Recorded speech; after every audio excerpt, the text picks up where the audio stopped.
Former pitcher Anthony Young, who holds the major league record with 27 consecutive losses, died in Houston on Tuesday, the New York Mets announced. He was 51.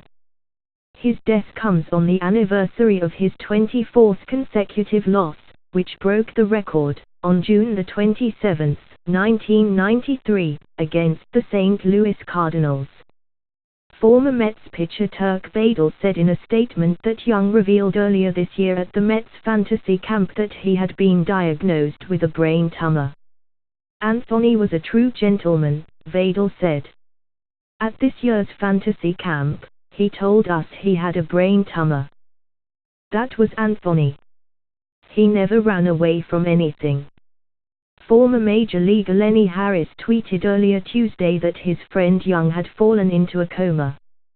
Young's streak of losses began in 1992 with the Mets and stretched into the next season. In all, the drought spanned 74 appearances. He had a 4.39 ERA during that stretch. The right-hander posted 15 saves in 1992.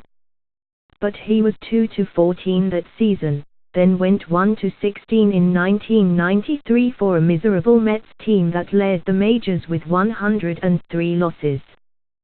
The highlight of that awful season might have come on July 28 at Shea Stadium.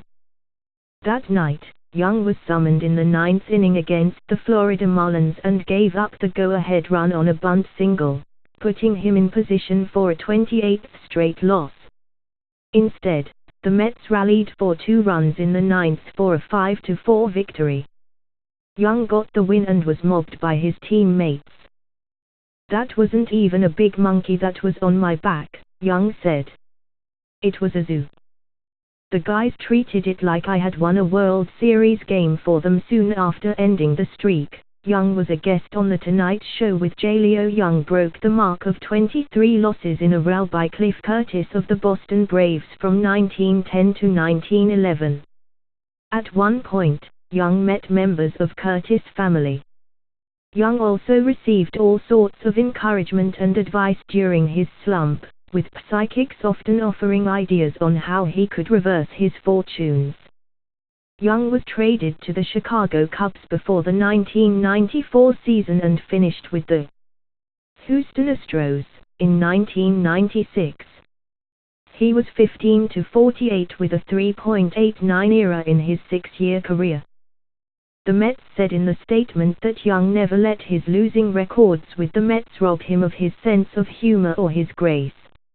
"I took a lot of kidding about his losing records," Doug Flynn, a former Mets infielder who participated in the fantasy camps with Young, said in the statement. "But he was the victim of some bad luck during the streak. He knew inside that he was a better pitcher than his numbers." After his playing days, Young worked with a youth baseball group near his hometown of Houston. Said the Astros in a statement.